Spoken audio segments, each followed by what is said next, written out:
আসসালামু আলাইকুম রহমতুল্লাহি ওয়া বারাকাতু।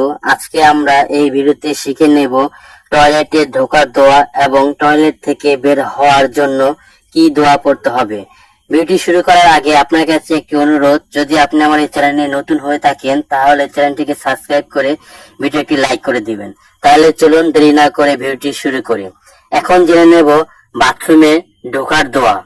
আল্লাহুম্মা ইন্নী আউযু বিকা মিনাল খুবসি ওয়াল খাবাইস। এটা হচ্ছে বাথরুমে ঢোকার দোয়া। আমি দোয়াটি আরেকবার বলে দিচ্ছি। আল্লাহুম্মা ইন্নী আউযু বিকা মিনাল খুবসি ওয়াল খাবাইস। এই দোয়াটির বাংলা অর্থ হচ্ছে, হে আল্লাহ, আমি আপনার কাছে আশ্রয় চাই নর ও নারী শয়তান সকল হতে। বাথরুম থেকে বাইর হওয়ার জন্য যে দোয়াটি এখন পড়ব। বিসমিল্লাহির রহমানির রহিম। গুফরানাকা আলহামদুলিল্লাহিল্লাযী আযহাবা আন্নিল আযা আফানি। দোয়াটি আমি আরেকবার বলে দিচ্ছি।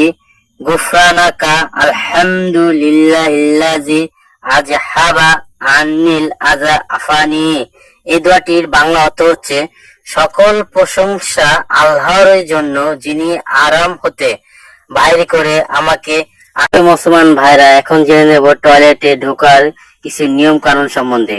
হবি জিন ও শয়তান টয়লেটে অবস্থান করে বিভিন্ন রোগ ছড়ায়। টয়লেটে যাওয়ার পর টয়লেটের অনেক মানুষের মৃত্যু হয়, তাই এই বিষয়ে সচেতন হতে হবে।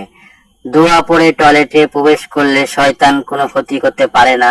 আজকে আমরা টয়লেটে ঢুকতে দোয়া পড়ি না, যার কারণে শয়তান ও জিন আমাদের পাকড়াও করে।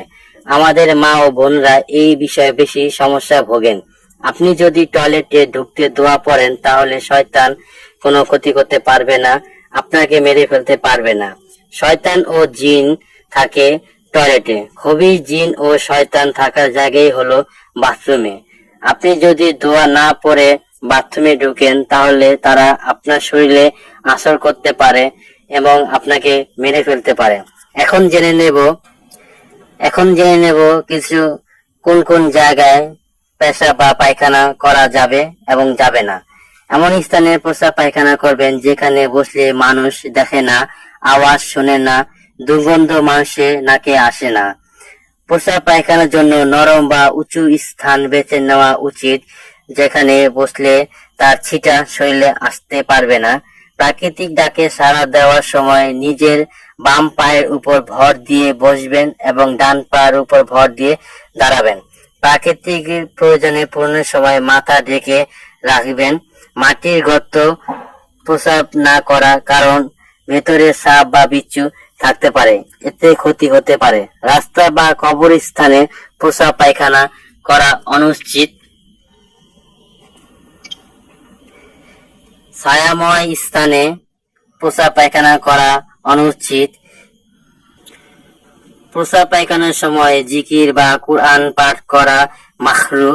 আবদ্ধ কম পানিতে প্রস্রাব পায়খানা করা যাবে না, আবার বেশি পানিতে প্রস্রাব পায়খানা করা যাবে না। অসুস্থ বা অক্ষমতা থাকলে দাঁড়িয়ে প্রস্রাব করা মাকরুহ।